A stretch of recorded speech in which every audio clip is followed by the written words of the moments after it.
Hello, my name is Kaley. I'm one of the worship leaders here at Heights, and your wonderful leader, Kathy Peach, asked me to do this devotional, which I hate speaking in front of people, but no, I feel really blessed to have this opportunity.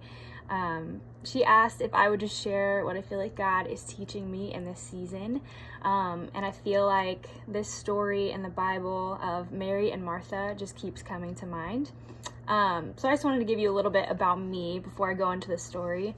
I am a very task-oriented person.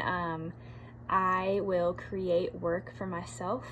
So a lot of times I am constantly making myself very busy. Sometimes to the point where I get really caught up and stressed in what I'm doing, and I overlook the things that actually matter. And so I love this story because I feel like I relate a lot to Martha. If you don't know this story, it's a very popular story in the Bible about two sisters. And Jesus was actually traveling with his disciples through a town called Bethany. And he stops and stays at this woman's house named Martha, and her sister Mary is there. So Jesus just shows up on her doorstep, and Martha immediately goes into planning mode. She has to make this feast.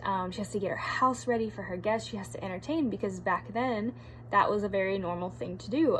You have a guest, then you are super hospitable. You make them food, you make sure they're comfortable, you are serving them.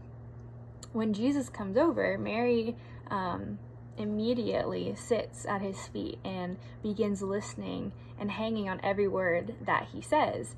And for a woman to be sitting at the feet of a teacher, listening and learning, was not okay back then. She was actually sitting in place of where a man would be, and women could get in a lot of trouble for doing that. Martha was actually doing what she was supposed to be doing. She was in the kitchen. She was creating this meal.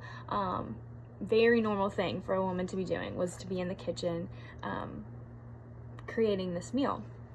And so Martha actually is running around. She has all these tasks, and she gets so flustered and upset that she actually calls out Jesus and Mary, which back then, when you have guests over, that was a very disrespectful thing to do.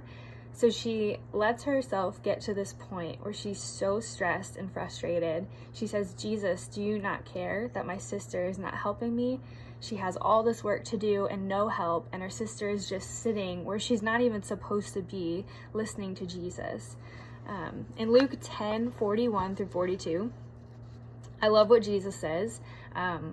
He has such a kind response to Martha in this moment. He says, "Martha, Martha, you are worried and upset about many things, but only one thing is needed.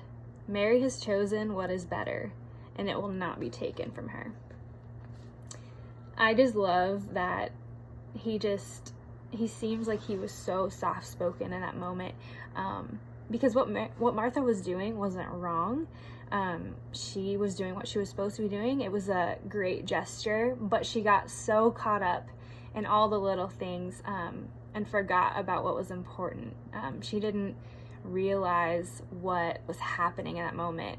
Jesus was in her home, and was speaking life and was teaching, and Martha missed out on that moment because she was so worried about all of her duties that she had to fulfill.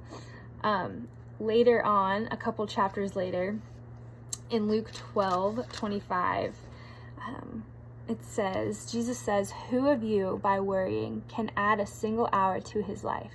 Since you cannot do this very little thing, why do you worry about the rest?" I feel like I relate to Martha so much because I do the same thing. I create work for myself, and I get really busy, and if something doesn't happen or go the way that I want it to, I get really frustrated. I start lashing out at those I love, and I kind of just miss out on moments that I shouldn't have been worrying about all these other things. I should have been taking in the moment and just living in the moment. And I feel like that's one major thing that God has pressed on my heart, is to just slow down live in this moment, cherish this moment, because you're never going to get it back. Remember what is important and focus on Jesus. And so I hope that's helpful for some of you. That's just kind of what I've been going through. There's a saying that I love. It says, being anxious is a good sign you need to pray. And so my prayer for you would just be that if you're getting to that point where you're getting super anxious or worked up and you're getting so busy with things that don't matter, I pray that you would just get to that spot and you would stop and you would say, no, I'm going to take a deep breath. I'm going to ask Jesus for peace in this moment and remember who he is and remember what's important. So love you guys so much. I hope that was helpful for some of you, and I hope to see you guys soon.